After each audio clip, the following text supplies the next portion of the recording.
François Legault est probablement en train de mettre nos forêts québécoises en danger parce qu'il fait pas son travail de premier ministre comme du monde. On a des lois pour s'assurer que l'exploitation de nos forêts se fasse dans nos intérêts. On élit des politiciens pour qu'ils garantissent le développement durable du Québec. Mais qu'est-ce qui arrive si nos politiciens sont irresponsables? Qu'est-ce qui arrive si, pour des raisons électorales, égoïstes, ou tout simplement par manque de compétences, nos politiciens garantissent pas nos intérêts, mais ceux de quelqu'un d'autre? Il y a plusieurs experts qui pensent que notre système a des failles importantes et que ce gars-là est passé entre les cracks. Jackson Wijaya est propriétaire de Paper Excellence, depuis 2023 la plus grosse compagnie d'exploitation forestière au Québec.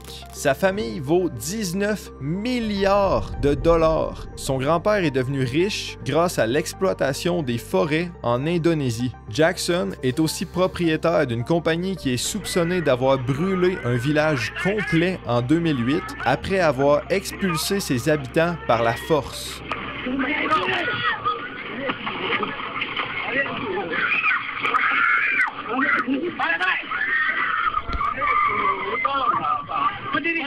Un enfant de 2 ans puis un bébé de 2 mois sont décédés dans le chaos. Tout ça pour avoir plus d'espace, pour planter plus d'arbres, pour couper plus d'arbres, pour faire plus d'argent. En mai dernier, Jackson Wijaya a rencontré François Legault. Ils ont discuté de plusieurs projets d'investissement dans nos régions. Faut dire que Jackson y a des bons contacts. Un de ses conseillers, c'est Pierre Fitzgibbon, l'ancien ministre de l'économie de la CAQ. François Legault, sa marque de commerce, c'est l'économie. Soutenir les entreprises qui supportent beaucoup d'emplois, ça paraît bien. Mais au-delà de bien paraître, est-ce que c'est une bonne idée pour les Québécoises et les Québécois de se lier encore plus qu'on l'est déjà à Jackson Wijaya? J'ai passé environ 150 heures à étudier cette question-là, puis t'as toutes mes sources en description. Je vais t'expliquer pourquoi Jackson Wijaya essaie à tout prix de mettre en dessous du tapis les dizaines de faits documentés qui indiquent que ces deux compagnies seraient secrètement gérées comme une seule entité. M'a te renseigner sur les accusations envers APP en Indonésie de violation de droits humains, de destruction environnementale et d'éco-blanchiment. Puis, je vais t'expliquer comment Jackson Wijaya est déjà en train d'influencer nos politiciens en sa faveur au détriment des Québécoises et des Québécois. La bonne nouvelle, c'est que je pense que si on agit vite, on peut encore mettre un frein à tout ça. Mon but avec cette vidéo, c'est de forcer François Legault à faire son travail comme du monde. Mais je peux pas faire ça tout seul, j'ai besoin de ton aide. They control over 22 million hectares of Canadian forests. The takeover of Canadian forest companies by Paper Excellence has been called a fiber grab to use Canadian trees to feed Chinese pulp mills. Et moi, j'abandonne pas. J'abandonnerai pas les activités liées à la filière forestière, c'est pas vrai. Je pense pas que notre gouvernement va laisser tomber les régions et l'économie liée aux régions. Pendant trop longtemps, le gouvernement a toujours opposé économie, environnement, on oppose les travailleurs puis les écologistes, puis là, on travaille ensemble présentement, puis on essaie de vous faire comprendre que des écosystèmes dégradés vont jamais donner des emplois durables, tout simplement. Asia Pulp and Paper is committed to preserving our Indonesian heritage for future generations. On est en décembre 2008 dans un village indonésien de 400 personnes. Sans avertissement, 700 policiers et contracteurs de sécurité privés se pointent puis se mettent à tirer des gaz lacrymogènes puis des balles pour chasser les résidents du village. Ils traînent de force ceux qui résistent. To strengthen their community. 2 enfants perdent la vie. Une enfant de 2 ans tombe dans un puits, puis un bébé de 2 mois succombe suite à des brûlures. Une fois le village évacué, 2 hélicoptères déversent une substance probablement inflammable au-dessus du village. Ils brûlent toutes les maisons. Après ça, de la machinerie vient détruire tout ce qui reste. Making sure that our children and grandchildren don't forget where they came from or where they are going. À cette époque-là, en Indonésie, ça arrive fréquemment que les forces de sécurité du gouvernement et les compagnies de plantation font équipe pour expulser les habitants de leur territoire. Ceux qu'on soupçonne d'être responsables du crime, c'est la compagnie Arara Abadi. C'est eux autres qui ont les droits d'exploitation du bois sur ce territoire. Arara Abadi, c'est un fournisseur en bois pour les usines de pâte et papier d'APP. APP possède à la fois des usines pour transformer le bois et des plantations. Arara Abadi, c'est une filiale du conglomérat Sinormas. APP aussi, ça appartient à Sinarmas. Sinarmas, ça appartient au grand-père à Jackson Wijaya. C'est ça qui vaut 19 milliards de dollars. Le lien entre Sinarmas et Arara Abadi, les Wijaya s'en sont pas vantés. Il a fallu que quelqu'un fouille dans les registres gouvernementaux indonésiens pour qu'on l'apprenne. Cette histoire-là, c'est loin d'être un cas isolé. En 2015, un gars de 22 ans, Indra Pelani, veut passer en moto sur une route qui traverse une plantation d'APP. Il s'arrête au point de contrôle où des gardes de sécurité contractés par APP l'attendent. Indra, il est fermier puis il est activiste environnemental. Il proteste souvent contre APP qui vole de plus en plus de terres agricoles de son village. Ce jour-là, les gardes de sécurité décident de le punir. On retrouve son corps le lendemain dans un marais, les mains et les pieds attachés, battus, poignardés. Du plus récent que j'ai pu trouver, les violations de droits humains, c'est encore pratique courante pour Sinarmas. Ce rapport de 2019 reporte 107 villages en conflit actif avec APP et ses fournisseurs. Accaparement des terres, éviction, criminalisation des militants, violence. Durant toute la vidéo, à chaque fois que je dis une information qui nécessite une source, tu peux la retrouver dans le document source que j'ai mis en description. Puis tu sais, dans la vidéo, je présente juste ce qui est le plus spectaculaire. Mais j'ai trouvé pas mal plus d'informations, puis je t'ai mis ça à la fin du document. En novembre 2024, la Commission de l'Union européenne publie ce document-là qui dit que le père de Jackson Wijaya, qui possède APP, va lui léguer le contrôle exclusif de l'ensemble de la compagnie. Là, on parle du même Asia Pulp and Paper qui est accusé de violation de droits humains. Mais ça inquiète pas Pierre Fitzgibbon une seconde. En mai 2025, quelques mois après l'annonce, le nouveau conseiller de Wijaya dit à la presse qu'il n'y a aucune relation d'affaires ou commerciale entre les deux groupes, APP et Paper Excellence. Il déplore les amalgames qui ont été faits sur le sujet. On va décortiquer ça, ces amalgames-là. Jackson ouvre Paper Excellence en 2006 en Colombie-Britannique, puis il se met à acheter plein d'usines en Amérique et en Europe. En 2021, il achète Domtar, un gros joueur en Amérique du Nord. Puis en 2023, il achète Résolu, la plus importante compagnie forestière au Québec. Ensemble, Paper Excellence et APP forment le plus grand groupe papetier de la planète, avec 25 milliards de dollars américains de revenus en 2021. En passant, ces trois compagnies-là, elles sont publiques. Comme dans Toi et moi, on peut en acheter des actions. Tandis que les compagnies de Jackson Wijaya, elles sont privées. Comme dans Jackson Wijaya est le seul propriétaire. En réaction à l'annonce que le père de Jackson lui lègue APP, Domtar dit que Jackson a l'intention de maintenir APP et Domtar en tant qu'entité commerciale et marque distincte, avec une gouvernance, des finances et des structures complètement séparées. Dans ce mémo-là, Jackson appelle sa compagnie Domtar et non Paper Excellence parce que quelques semaines avant d'hériter d'APP, Paper Excellence adopte le nom de Domtar. Bon, je sais que ça fait beaucoup de noms de compagnies, je veux pas te mêler. Asia Pulp and Paper, Indonésie. Paper Excellence, Canada. En octobre 2024, Paper Excellence prend le nom de Domtar. Dépendamment du contexte dans la vidéo, je vais utiliser un nom ou l'autre, mais Paper Excellence égale Domtar. T'as peut-être déjà remarqué qu'à être mêlant avec qui possède quoi, les Wijaya font ça de manière très intentionnelle. On en rejase tantôt. En novembre 2024, Jackson Wijaya hérite déjà Pulp and Paper, mais il dit t'inquiète, il n'y a aucun lien entre les deux entreprises. Puis Fitzgibbon dit moi, je le crois sur parole. Toi, tu le crois-tu sur parole? T'es pas tout seul.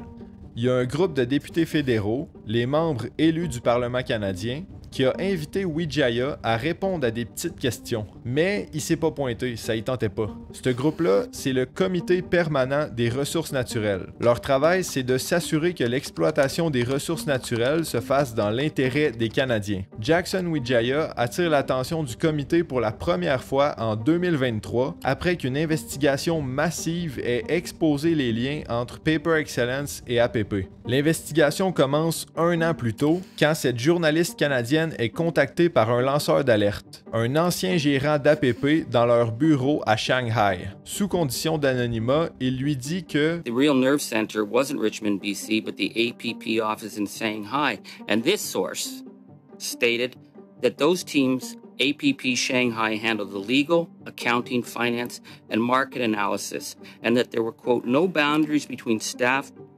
working for one company or the other. En d'autres mots, l'équipe d'APP est l'équipe de Paper Excellence. Il n'y a pas de différence. C'est Charlie Angus qui vient de citer le lanceur d'alerte dans le cadre d'une conversation avec le PDG de Domtar, John Williams. Angus le confronte sur plusieurs trouvailles de l'investigation. Il sort une autre citation, de 2012 celle-là, du DG d'une usine de Paper Excellence au Canada. He stated on the record, Paper Excellence is a company owned by Sinar Mas. And then he said, the guys at Shanghai were reviewing what I was doing. Mais Williams reste catégorique dans ses réponses. It's very clear there is no cross-shareholding whatsoever between Asia Pulp and Paper and Paper Excellence. Le comité s'inquiète que Jackson Wijaya soit passé entre les cracks du système canadien de vérification des investissements étrangers. Il s'inquiète de la croissance fulgurante de Paper Excellence au Canada. Il s'inquiète que cet accaparement des forêts représente un risque pour la sécurité nationale. Il s'inquiète de sa structure corporative super opaque. 25% of Quebec forests are handled in some fashion by Paper Excellence. Since you acquired Résolu, I think you can understand my concerns. Tous ces risques-là, ça va être le sujet d'une prochaine vidéo que je vais faire. Durant la rencontre, Wijaya n'est pas là pour répondre aux questions lui-même par contre. Il refuse les 2 invitations du comité en 2023, disant simplement qu'il est trop occupé. Il n'y a aucun avancement sur le dossier pendant 1 an, jusqu'à l'annonce de novembre 2024 que Wijaya va officiellement hériter d'APP. À ce moment-là, le comité dit « Ok, c'est bien trop louche là, on réinvite Wijaya ». En réponse, une responsable des communications de Domtar dit que tout engagement avec le comité est mieux servi par l'intermédiaire des représentants de Domtar au Canada. Fait que ça a l'air de s'enligner pour que Wijaya refuse une 3e fois. Malheureusement, les élections fédérales interrompent les travaux parlementaires. Le comité va reprendre ses activités à l'automne 2025. En mai 2025, dans sa première entrevue accordée à un média canadien, Jackson dit au Globe and Mail qu'il serait allé témoigner si les élections n'avaient pas annulé le projet. Ça reste à voir. Pour ce que ça vaut, Pierre Fitzgibbon, lui, il fait confiance à Wijaya. La même semaine, il dit à la presse que Wijaya, c'est une bonne personne, c'est un bon propriétaire. Fitzgibbon a été vice-président de Domtar dans les années 90, ce qui en fait un atout très intéressant pour Wijaya. En tant que ministre de l'économie pour François Legault, ses 2 mandats principaux, c'était d'accompagner des entreprises dans leurs différents projets, puis d'administrer les sommes qui lui sont confiées pour assurer l'exécution des projets de développement. Le lendemain, Jackson rencontre François Legault. On n'a presque pas de détails sur la rencontre, mais on sait que Jackson se magasine une subvention pour son usine à Gatineau. Fitzgibbon dit que c'est pas lui qui a organisé la rencontre. Je n'ai pas le droit et je n'ai pas le goût. Considérant le fait que c'est illégal de faire du lobbyisme auprès du gouvernement quand ça fait moins de 2 ans que t'es plus ministre, moi non plus, j'aurais pas le goût. Je suis pas mal sûr que Fitzgibbon serait pas d'accord avec moi, mais je pense qu'on devrait pas donner 1 cent en subvention à Jackson Wijaya tant qu'il ne donnera pas l'occasion au Comité permanent des ressources naturelles d'aller au fond des choses. Je vais te demander ton aide pour 2 choses dans cette vidéo. Maintenant, c'est la première. J'ai créé une pétition à l'intention de 2 personnes, François Legault et Thierry Duguid, qui est le président du Comité permanent des ressources naturelles. Le but, c'est de mettre le plus de pression possible pour qu'une enquête sur Jackson Wijaya et Paper Excellence soit complétée pour protéger le Québec. C'est super simple. Tout ce que tu as à faire, c'est cliquer sur le premier lien en description, lire la pétition, puis si tu es d'accord, entrer tes informations. Pas besoin de faire quoi que ce soit tout de suite, je vais te le rappeler à la fin de la vidéo. Si tu n'es pas encore convaincu de l'importance d'agir, je suis très confiant que je vais te convaincre d'ici la fin.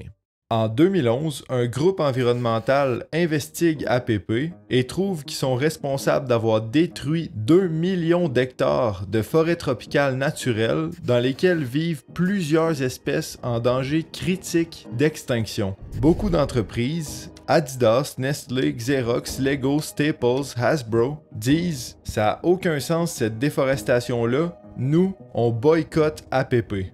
Working to make sure that the habitat of the Sumatran tiger will be a part of our landscape for generations to come. Ça, c'est une publicité qu'APP diffuse à l'international pour redorer sa réputation face à la critique. En 2013, APP prend l'engagement zéro déforestation. À partir de maintenant, on ne rase plus de forêts naturelles, on exploite seulement le bois qui vient des plantations. Mais APP se fait pogner par Greenpeace à violer ses engagements en 2018, une autre fois en 2020, puis encore en 2023. APP s'est aussi fait prendre en 2011 à raser des forêts qu'elle avait désignées comme sanctuaires pour les tigres. Because their story is ours. And we will tell it for the next century and beyond. Ça, c'est ce qu'on appelle de l'éco-blanchiment. On projette l'image d'être responsable au niveau environnemental pour conserver nos clients, mais on viole nos engagements en dessous de la table, puis on espère que personne remarque. Source en description pour beaucoup plus. Puis tu sais, si on a trop de misère à blanchir la réputation de notre compagnie, on peut juste en créer une nouvelle, puis faire comme s'il n'y avait aucun lien entre les deux. On est en 2007. Jackson Wijaya achète sa première usine au Canada. Entre 2008 et 2010, le personnel de l'usine envoie ces 6 lettres-là au gouvernement de la Saskatchewan. L'usine de Meadow Lake est une division du groupe Sinarmas. À partir de 2010, cette partie-là est remplacée par Paper Excellence. Mais il n'y a aucun changement qui se fait dans le registre canadien des sociétés. Si tu tapes « lien de parenté entre Société Canada » sur Google, que tu vas sur les versions de 2021 et plus vieux, puis que tu tapes Paper Excellence, tu vas voir que sa compagnie mère, c'est Paper Excellence BV. La compagnie mère de Paper Excellence BV, c'est Sinarmas. Sinarmas qui est aussi la compagnie mère de APP. Mais depuis 2022, la compagnie mère de Paper Excellence BV, c'est plus Sinarmas, c'est Elite Shine Investment. Une compagnie basée dans les îles Vierges britanniques. Mais c'est quoi qu'il y a aux îles Vierges britanniques au juste? Ah, ben figure-toi donc que c'est le principal contributeur de l'abus fiscal des entreprises à l'échelle mondiale. Eh ben, à quoi ça sert d'avoir une entreprise enregistrée dans un paradis fiscal? Paper Excellence, c'est une compagnie canadienne. Paper Excellence BV, c'est aux Pays-Bas. Elite Shine Investment, c'est aux îles Vierges britanniques. Paper Excellence fait du profit au Canada.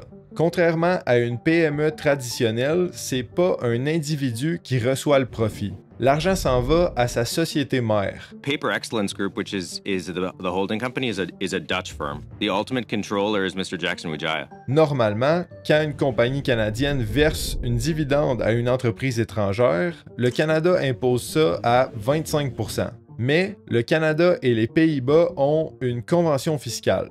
Grâce à cet arrangement-là entre les deux pays, Paper Excellence BV ne paie pas 25%, mais 10% d'impôts au Canada. Ultimement, les dividendes peuvent être transférés aux îles Vierges britanniques. Une fois dans le paradis fiscal, tu as plein d'avantages. Premièrement, ça te permet de payer très peu d'impôts. Ça, c'est quand même plaisant. Mais, peut-être encore plus utile, ça te permet de ne pas avoir à déclarer la comptabilité de ton entreprise, comme un trou noir d'informations. Pouf! Comme par magie, ça devient excessivement difficile de savoir qui se met le profit d'un poche, qui contrôle quoi, qui prend les décisions.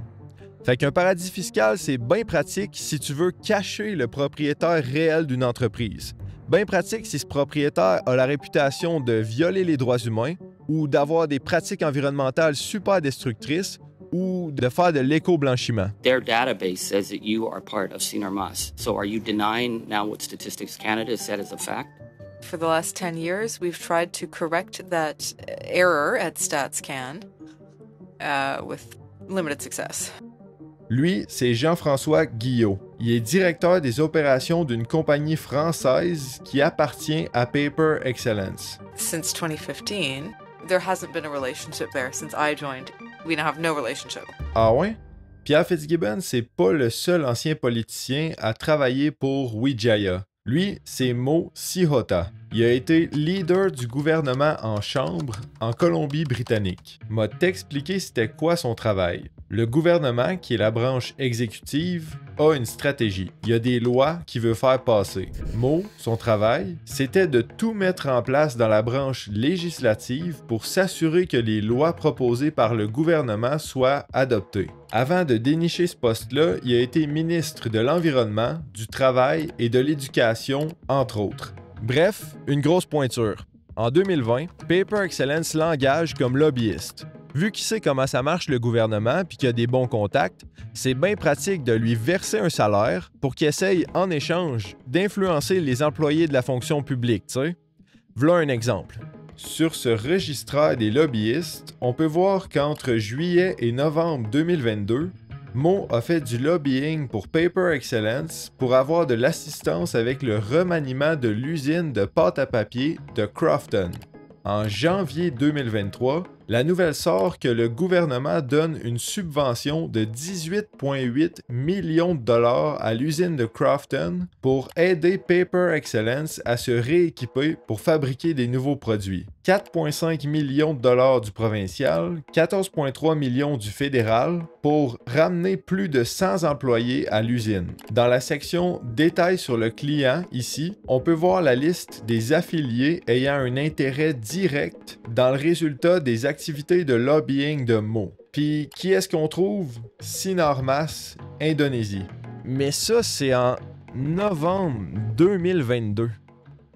Since 2015, there hasn't been a relationship there. Depuis 2022, la compagnie mère de Paper Excellence BV, c'est plus Sinarmas, c'est Elite Shine Investment. It's very clear there is no cross-shareholding whatsoever. À partir du 1er novembre 2022, Sinarmas disparaît. C'est quand même un drôle d'adon parce que en octobre 2022, Greenpeace publie un rapport qui expose de 1. Les liens entre Paper Excellence et APP et de 2. Les pratiques pas trop catholiques d'APP. Quand Mo est questionné là-dessus, il dit avoir fait une erreur en listant Sinarmas comme un affilié de son client puis qu'il l'a corrigé après avoir été approché. Il dit « Je comprenais pas la structure de l'entreprise au moment où j'ai pris en charge le dossier. C'était une erreur. Je l'ai corrigé, OK? » Protecting the biodiversity of our world and creating an environment where all can coexist in peace. Maintenant, je veux te parler un peu de l'impact environnemental des activités d'APP en Indonésie. Parce que ça donne quand même une petite idée, sans vouloir être alarmiste, d'à quel point ça peut dégénérer où les gouvernements sont un peu trop amicaux avec l'industrie forestière. On revient à ça tantôt. Pendant des décennies, le gouvernement indonésien permet la déforestation massive sur son territoire et la monoculture pour les usines de pâte et papier et d'huile de palme. Entre 2001 et 2017, l'Indonésie perd 24 millions d'hectares de forêt naturelle, une surface presque aussi grande que le Royaume-Uni. En 2015, il y a des feux de forêt massifs en Indonésie. 500 000 personnes attrapent une infection des voies respiratoires, et on estime que la boucane cause 100 000 morts prématurées. 1,75 milliard de tonnes de CO2 équivalent sont ajoutées à l'atmosphère, plus que la Russie pour cette année-là.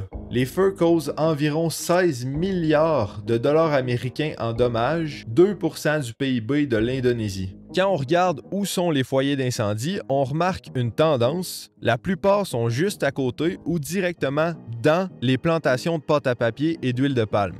C'est pas un hasard. Les espèces d'arbres qui sont utilisées dans les plantations ont besoin d'un sol plus sec. Malheureusement, la majorité des sols qui sont autour des usines d'APP, c'est des tourbières, des zones gorgées d'eau. Fait que pour faire pousser plus d'arbres, ils drainent les tourbières en creusant des canaux pour que l'eau s'évacue. Puis drainer des tourbières, en plus des feux de forêt, ça a plein de conséquences ultra nocives pour la planète. Ça crée des quantités débiles de gaz à effet de serre. Débiles comme dans juste drainer les tourbières pour alimenter les usines d'APP, ça émet autant de gaz à effet de serre que la Norvège à chaque année, continuellement. M'a répété là parce que je veux être bien sûr que tu aies saisi, sans compter les feux de forêt.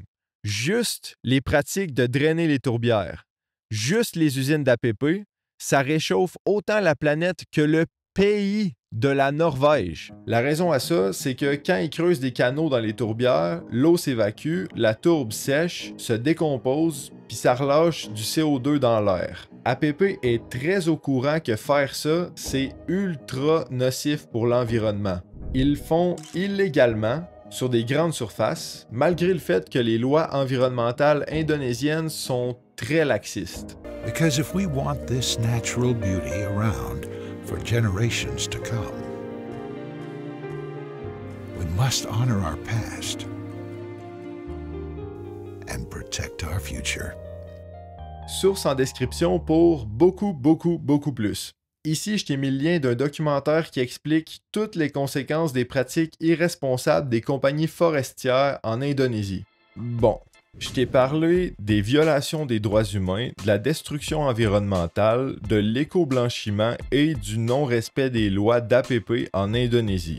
Je t'ai montré les éléments de preuve qui indiquent que APP et Paper Excellence seraient pas si secrètement que ça, gérés comme une seule entité. À partir de maintenant, je parle plus d'APP, je parle de Paper Excellence, le propriétaire officiel de Résolu depuis 2023.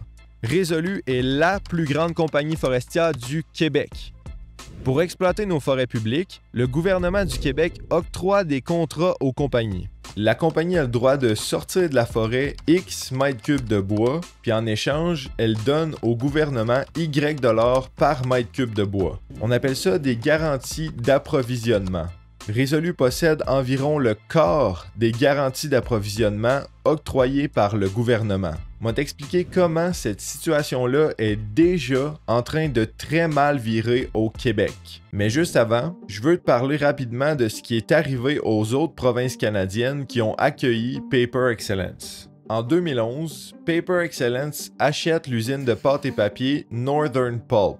En 2014, un pipeline qui part de l'usine vers un site de traitement des déchets toxiques appelé Boat Harbor se brise. 47 millions de litres d'effluents non traités se déversent dans la nature. Suite à ça, on se rend compte que le site de traitement de déchets est fortement contaminé. Des manifestants demandent la fermeture de Boat Harbor. En 2015, le gouvernement de la Nouvelle-Écosse dit « Ok, on va le fermer, mais on va le fermer dans 5 ans. » pour donner le temps à Paper Excellence de trouver un autre moyen de traiter ses déchets. L'échéance arrive alors qu'on n'a toujours pas trouvé de solution. L'usine de pâte et papier est obligée de fermer. Les coûts de nettoyage du site de Boat Harbor sont estimés à 425 millions de dollars. Ça faisait déjà au-dessus de 40 ans que l'usine y envoyait des déchets toxiques avant que Paper Excellence l'achète. Mais ils l'ont quand même utilisé pendant presque 10 ans. Devine combien Paper Excellence paye pour le nettoyage. 0 $. Les anciens propriétaires de l'usine avaient réussi à négocier des contrats assez avantageux avec la province. Le gouvernement fédéral s'engage à payer 100 millions sur les 425. Le reste, c'est le gouvernement de la Nouvelle-Écosse qui doit le payer. Pour ce qui est de la fuite dans le pipeline, un juge découvre qu'entre l'achat de l'usine en 2011 et le bris 3 ans plus tard, Paper Excellence n'a fait aucune inspection interne sur plusieurs sections du pipeline. La fuite est dans une section complètement pourrie du tuyau. Il y a un trou de 14 pouces de diamètre dans le fond. Le juge punit Paper Excellence avec une amende de 225 000 $.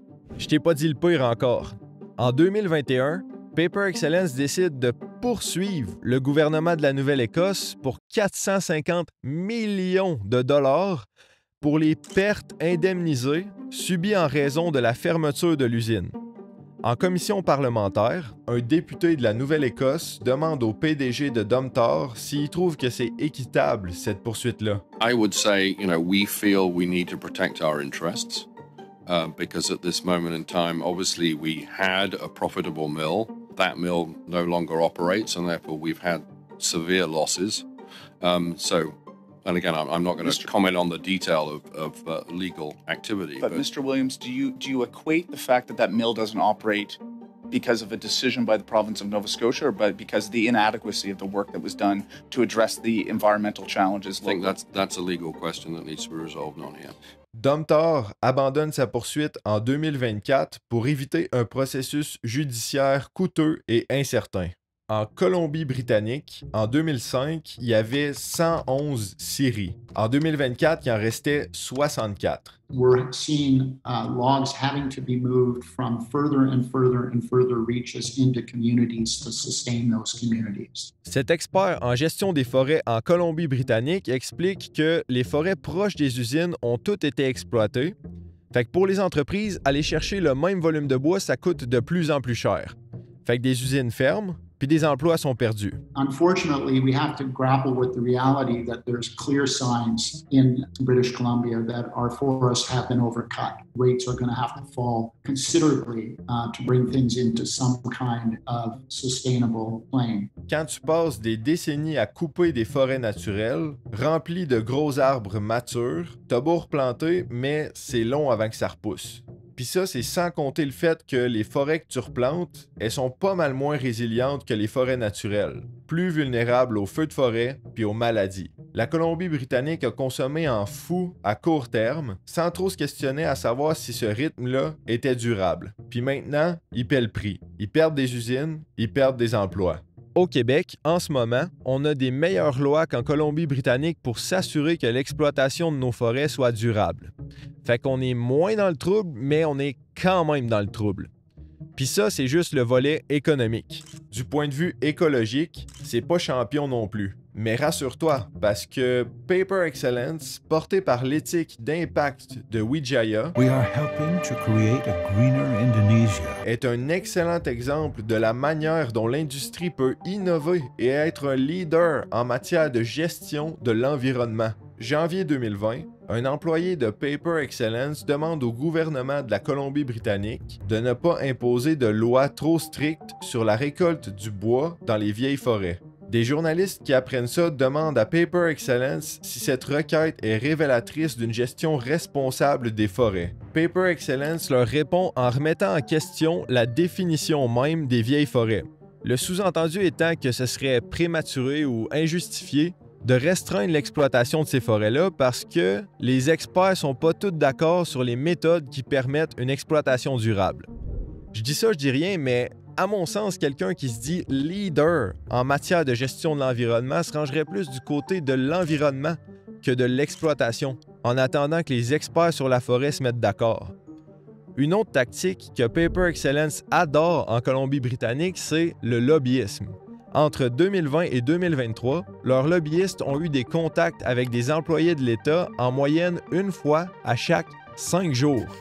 Puis comme on a vu tantôt, ça a été payant.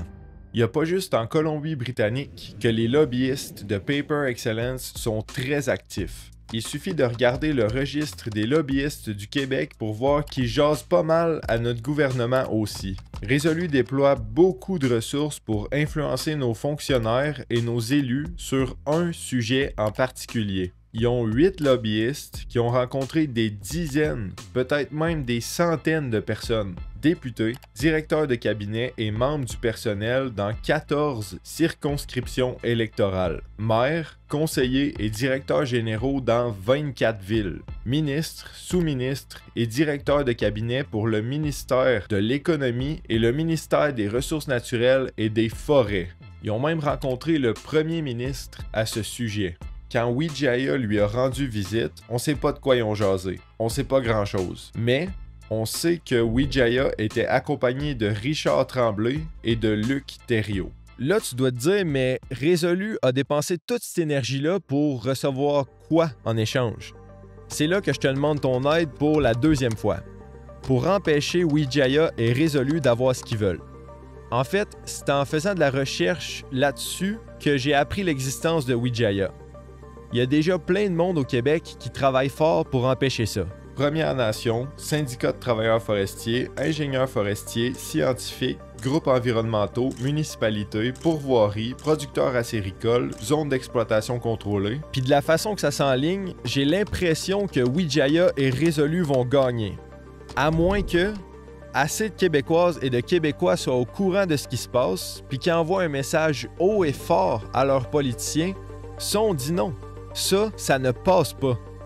Le problème, c'est qu'il nous reste pas beaucoup de temps. En avril 2025, Maïté Blanchette-Vézina, la ministre des Ressources naturelles et des Forêts, met sur la table le projet de loi 97. J'ai déposé ce matin le projet de loi visant principalement à moderniser le régime forestier. Projet de loi comme dans Bientôt une loi. Elle veut changer la manière de gérer les forêts publiques. Pendant trop longtemps, on a aménagé le territoire en tentant de faire tout, partout. Désormais, le territoire public sera divisé en 3 zones distinctes, soit une zone d'aménagement forestier prioritaire, une zone de conservation et une zone multi-usage. Dans quelle zone est-ce qu'on coupe des arbres? Dans quelle zone est-ce qu'on protège la biodiversité? Dans quelle zone est-ce qu'on partage l'usage entre les chasseurs-pêcheurs, les compagnies forestières, les compagnies qui font du sirop d'érable, les pourvoiries, les randonneurs, etc., etc.? L'idée des 3 zones est populaire, mais il y a d'autres éléments du projet de loi qui causent problème. En début juin, grâce à notre démocratie, 21 groupes ont l'occasion de jaser avec la ministre dans ce qu'on appelle des consultations particulières. Là-dessus, il y a juste un groupe qui est vraiment content du projet de loi, le Conseil de l'industrie forestière du Québec, qui représente les intérêts des compagnies forestières, ben oui. Face à cette réaction négative presque unanime, Maïté dit sur X que des amendements importants seront apportés. Quelques jours plus tard, François Legault est questionné sur cette sortie de sa ministre. Il répond « Il n'y a pas de grands changements qui, pour l'instant, sont prévus, mais des ajustements. » Sur le conseil d'administration du Conseil de l'industrie forestière du Québec, il y a 5 membres qui travaillent pour Résolu. Parmi les 5, il y en a 4 qui font du lobbying auprès du gouvernement spécifiquement pour le projet de loi 97. Le 5e, Jonathan Perron, représente le CIFQ en consultation particulière. Si ça te tente d'aller écouter ça, je t'ai mis le lien en description. Je vais te donner tous les détails de ce qui rend le projet de loi 97 aussi impopulaire dans mon prochain documentaire. Je vais même interviewer des experts à ce sujet-là, puis publier ça sur ma chaîne YouTube en format balado. En attendant, je vais te faire un petit résumé. En ce moment, c'est principalement la loi sur l'aménagement durable du territoire forestier qui encadre la gestion des forêts publiques. Pour gérer nos forêts, on a ce qu'on appelle des tables locales de gestion intégrée des ressources et du territoire. Ces tables-là sont composées des communautés autochtones, des MRC, des compagnies forestières, des titulaires de permis de pourvoirie, des conseils régionaux de l'environnement. Bref, la loi garantit que tous ces acteurs-là aient leur mot à dire. Ce que le projet de loi 97 propose, c'est de supprimer ça, puis de redonner certains éléments de la planification forestière aux compagnies forestières. En d'autres mots, en ce moment, la manière de choisir les zones à exploiter, les zones à protéger, les zones où partager l'usage, ça se fait de manière plus ou moins consensuelle. Du moins, c'est l'esprit de la loi. Si le projet de loi 97 passe, on donne beaucoup trop de pouvoir décisionnel dans les mains des compagnies forestières selon la vaste majorité des personnes qui ont étudié le projet de loi. Fait que, voici ce que tu peux faire. Nature Québec, un OSBL qui œuvre à la conservation des milieux naturels et à l'utilisation durable des ressources, a rédigé une lettre à l'endroit de Maïté Blanchette-Vézina pour protester contre le projet de loi 97. Tout ce que tu as à faire, c'est cliquer sur le 2e lien en description de ma vidéo, lire la lettre, tu peux la modifier si tu veux, remplir les cases puis l'envoyer. Ça prend littéralement 3 minutes. Si tu n'es pas encore convaincu, tu peux attendre mon prochain documentaire et ou les entrevues que je vais faire à ce sujet-là. Ou sinon, voilà 3 vidéos que tu peux consulter maintenant pour te faire une meilleure idée. Les 2 premières, c'est des passages des consultations particulières sur le projet de loi 97. Une discussion entre Maïté Blanchette-Vézina et l'Assemblée des Premières Nations du Québec-Labrador, puis une discussion entre Maïté et Nature Québec. La troisième, c'est une entrevue que Cube a faite avec la ministre. Les liens sont en description. Juste avant que tu ailles voir ça, sais-tu c'est quoi un sophisme de l'épouvantail? Mettons que toi puis moi, on veut régler un problème, mais qu'on n'est pas d'accord sur la solution. Si on est tous les deux de bonne foi, notre but, c'est de développer la meilleure solution possible. Mais imagine que moi, mon but, c'est de t'écraser, de t'imposer ma solution. Dans ce cas-là, je vais construire un épouvantail. Plutôt que de mesurer mes arguments aux tiens, parce que je sais que si je fais ça, les failles de ma position vont être exposées puis je vais être obligé de compromettre, je vais intentionnellement construire une version déformée de tes arguments puis me battre contre ça à la place. Garde ça en tête si tu regardes ça. En mars 2025, quelques jours avant que les élections fédérales soient lancées, quel hasard, Stephen McKinnon visite l'usine de papier journal de Domtar à Gatineau. Stephen est député de Gatineau pour le Parti libéral et leader du gouvernement en chambre. Il fait le même travail au Canada que Mo Sihota faisait en Colombie-Britannique. Il dit aux travailleurs que le gouvernement fédéral est en train de négocier avec Domtar au sujet d'une subvention pour le projet de conversion en usine de cartonnage, une transition qui pourrait préserver plus d'une centaine d'emplois dans la région. Il leur dit que si la négociation se concrétise, il s'agirait de l'un des plus grands investissements de l'histoire du gouvernement fédéral dans une entreprise privée locale. Une entreprise locale, si on se fie à l'usine de Paper Excellence en Colombie-Britannique, qui a reçu 14,3 millions de dollars du fédéral et 4,5 millions du provincial, également pour aider l'usine à créer des nouveaux produits, je pense que c'est fort probable que Wijayos magasine une subvention du provincial en plus de celle du fédéral. La pétition que j'ai rédigée demande à François Legault, entre autres, la chose suivante. 0 $ en subvention du gouvernement du Québec pour Domtar, tant et aussi longtemps que Jackson Wijaya s'est pas présenté devant le Comité permanent des ressources naturelles et que l'enquête ait été complétée. Tu peux signer la pétition en passant par le premier lien en description de la vidéo. Plus on est nombreux à mettre de pression sur le premier ministre, plus il y a de chances qu'on soit capable de le forcer à faire son travail comme du monde. J'ai choisi de te présenter toutes ces informations-là dans un narratif parfois ambigu, qui laisse place à l'imagination. J'ai fait ça parce que je veux maximiser les chances que tu passes à l'action. Maintenant, je sens une responsabilité de clarifier ces ambiguïtés. J'étais pas dans la pièce quand Jackson Wijaya a rencontré François Legault. Je sais pas de quoi ils ont parlé. J'étais pas dans la pièce quand les lobbyistes de Résolu ont rencontré les dizaines d'employés de la fonction publique au sujet du projet de loi 97. Après ma barre, ils veulent juste bien faire avec le pouvoir qu'ils essaient d'aller chercher. Mais ce pouvoir-là, ils doivent l'enlever des mains de quelqu'un d'autre. Ceci dit, je sais pas exactement à quel point Résolu a eu une influence sur la rédaction du projet de loi 97. Je pense pas que si le projet de loi passe tel quel, le Québec va devenir la proie d'un multimilliardaire sans compas moral qui est prêt à saccager les forêts puis violer les droits humains pour devenir encore plus riche. On a quand même des systèmes en place pour se protéger.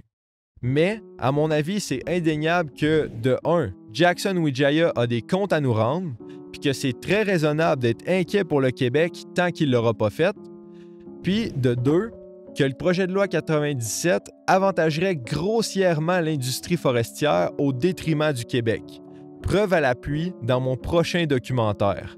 Pour les politiciens qui sont responsables de nos forêts, faciliter l'exploitation forestière pour stimuler l'économie et maintenir des emplois, ça peut être la bonne chose à faire, mais il faut avoir un bon plan. Si personne creuse plus loin puis qu'on regarde juste les titres des journaux, je pense que c'est assez facile pour les politiciens de ramasser des votes sans avoir un bon plan. Faciliter l'exploitation forestière par des compagnies étrangères qui ont des antécédents excessivement douteux, c'est pas ce que j'appelle un bon plan. Arracher la gestion de nos forêts des mains de ceux qui ont un intérêt réel au développement durable du Québec, c'est pas ce que j'appelle un bon plan. Pour mettre en place un bon plan, il faut être informé, puis ne pas laisser tel ou tel groupe avoir ce qu'il veut parce que selon ton calcul, ça augmente tes chances d'être réélu. À mon sens, c'est clair. que les politiciens qui travaillent à faire passer le projet de loi 97 tel quel, ils sont égoïstes et ou incompétents. Ça me choque. Je trouve ça inacceptable. Il faut réfléchir pas mal plus loin que ça. Puis même si on réfléchissait juste un petit peu plus, on trouverait pas mal mieux que ce que la CAQ propose en ce moment. Encore une fois, si tu veux agir face à cette situation-là, clique sur les 2 premiers liens en description. S'il te plaît, ça va prendre maximum 8 minutes de ton temps. Une autre chose que tu peux faire, c'est partager cette vidéo-là à tes proches.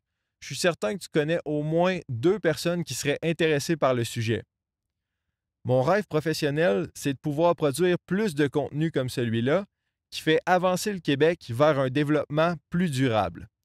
Si tu as envie de me supporter, tu peux t'abonner, commenter, partager, aimer la vidéo. Tu peux aussi me verser quelques dollars sur Patreon si tu en as envie, bien sûr. Merci d'avoir pris le temps d'écouter.